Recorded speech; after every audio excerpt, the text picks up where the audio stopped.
మన ముందు ఒకలా మాట్లాడతారు, మనం వెనకాల మరొకలా మాట్లాడతారు. కానీ దేవుడు ఏంటో తెలుసా? దేవుని స్తోత్రం. కనుపరచడం అంటే ఒక నేను ఎత్తైన స్థలంలో నిలబెడతాడు.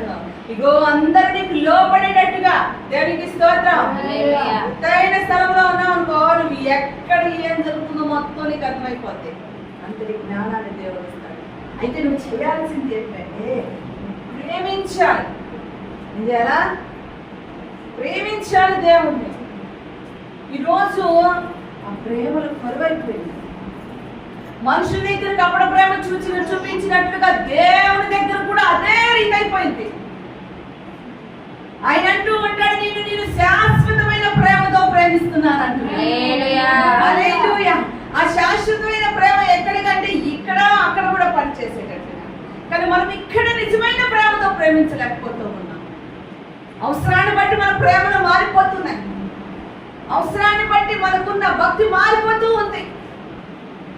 నాకు ఏదైనా కావాలి అనుకుంటే మాత్రం కూర్చుంటా అడుగుతా అనుకుంటాం. లేకపోతే ఆయన కూర్చున్నా అన్నా సరే మనం కూర్చోలేము. ప్రార్థన చెయ్యాలనే పెంచదు. ఏదైనా అవసరం రాని పాదాలు పట్టుకొని కూర్చోడు. ఆయన తండ్రి దేవా, దేవుని స్తోత్రం. మనుషుని కాకపట్టినట్టుగా దేవుని కాకపట్టాలి. అది కూడా వ్యర్థమైన భక్తి అయిపోతూ ఉన్నాం. అని అంటున్నాడు, అతను నన్ను ప్రేమిస్తున్నాడు కనుక నేను అతను తప్పిస్తా. ఈరోజు నువ్వు తప్పింపబడుతున్నావా? దొరికిపోతున్నావా? తప్పించడం అంటే ఈ ఆపదలే కాదమ్మా, ఇటువంటి ఆపదలే కాదు. నువ్వు పాపంలో పడిపోకుండా తప్పిస్తాడు. నువ్వు రోగంలో పడిపోకుండా తప్పిస్తాడు.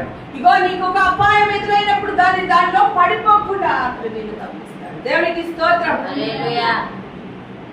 అపాయం ఎదురైనప్పుడు తప్పించిన స్వస్థతనిచ్చి బాగు చేస్తాడు. కానీ పాపములో పడిపోయావంటే దాని పరిహారం అనుభవించాల్సిందే.